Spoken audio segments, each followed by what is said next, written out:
Assalamualaikum warahmatullahi wabarakatuh. Perkenalkan, nama saya Rika Marlia Putri, NIM 139. Izin untuk mempresentasikan tugas mata kuliah tes minat bakat tentang tes DAT, tes GATP, dan tes FACT. Nah, yang pertama yakni tes DAT atau Differential Aptitude Test. Nah, tes ini biasa dipakai dengan istilah tes perbedaan bakat. Tes ini paling banyak digunakan dalam bidang pekerjaan dan pendidikan. Selanjutnya ada tujuan tes DAT.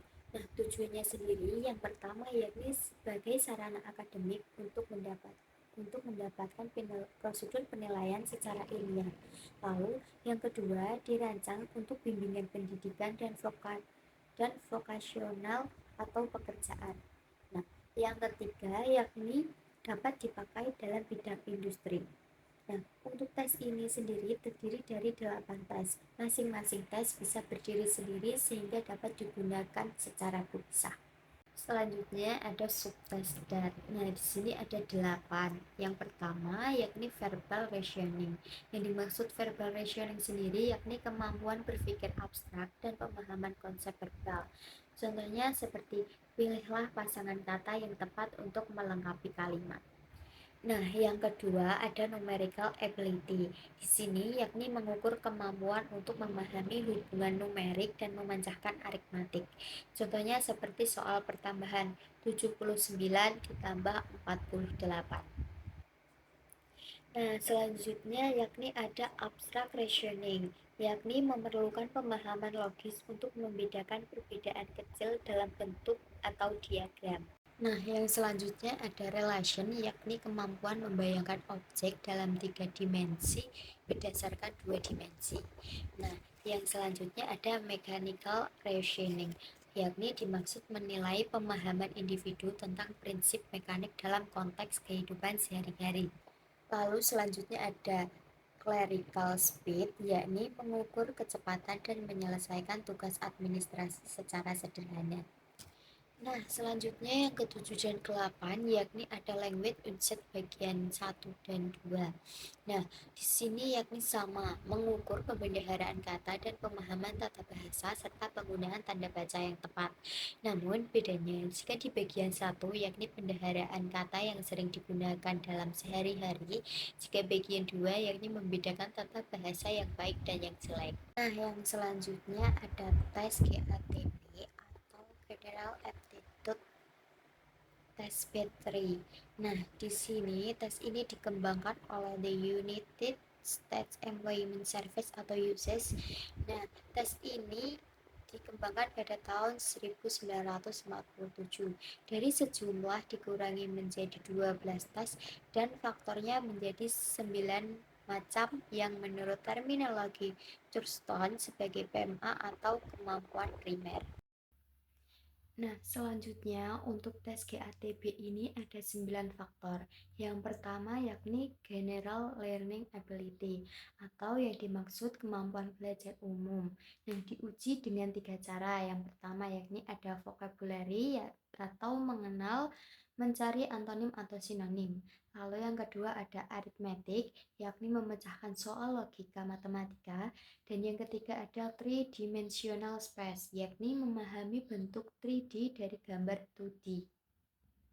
Nah, yang kedua ada verbal aptitude, yakni diuji dengan vocabulary, menentukan sinonim atau antonim sebuah kata. Nah, yang ketiga ada numerical aptitude, di sini yakni kemampuan berhitung dan penalaran matematika. Nah, contoh soalnya seperti soal pertambahan. Semisal 79 ditambah 48. Nah, yang keempat ada special aptitude, yakni memahami representasi ruang atau bentuk 3D. Contohnya seperti menentukan bentuk asli dari jaring-jaring kubus. Nah, selanjutnya ada from perception atau persepsi bentuk, yakni menggabungkan gambar atau bentuk geometris. Contohnya seperti memilih potongan puzzle yang sesuai. Nah, selanjutnya ada clerical perception yang dimaksud mengambil kesamaan dan perbedaan nama atau data. Contohnya seperti angka 12345 dengan angka 12435. Lalu yang ketujuh ada motor coordination, yakni koordinasi mata dan tangan dengan tes mengikuti jejak atau sebuah kode. Contohnya seperti menghubungkan titik-titik dalam urutan tertentu. Nah, selanjutnya yang kedelapan ada finger dexterity, yakni dimaksud dengan keterampilan jari yang diuji dengan tes merakit atau membongkar suatu objek. Lalu yang terakhir ada manual dexterity. Di sini hampir sama, yakni keterampilan manual yang diuji dengan tes memindahkan atau membalikan objek pada suatu papan. Nah, selanjutnya ada tes FACT atau Find Again Aptitude Classification Test. Nah, tes ini dikembangkan oleh J.C. Find Again dari USA.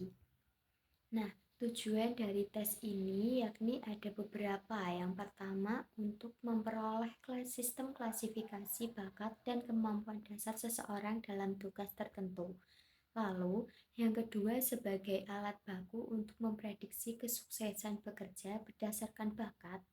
Nah, selanjutnya untuk merencanakan program latihan.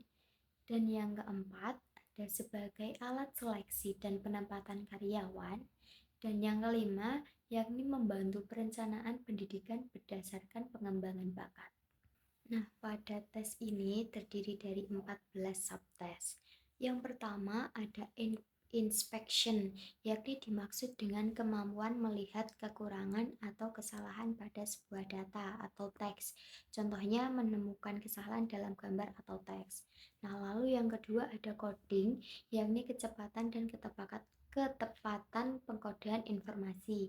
Nah, contohnya seperti mengisi kode pada formulir dengan cepat dan tepat. Nah, yang ketiga ini ada memori, yakni mengukur kemampuan mengingat dan menyebutkan kode-kode. Lalu yang keempat ada presisi, yakni mengukur kecepatan dan keakuratan gerakan jari. Nah, selanjutnya yang kelima ada assemble, yakni mengukur kemampuan visual untuk merakit suatu objek. Contohnya seperti merakit puzzle atau merakit mainan.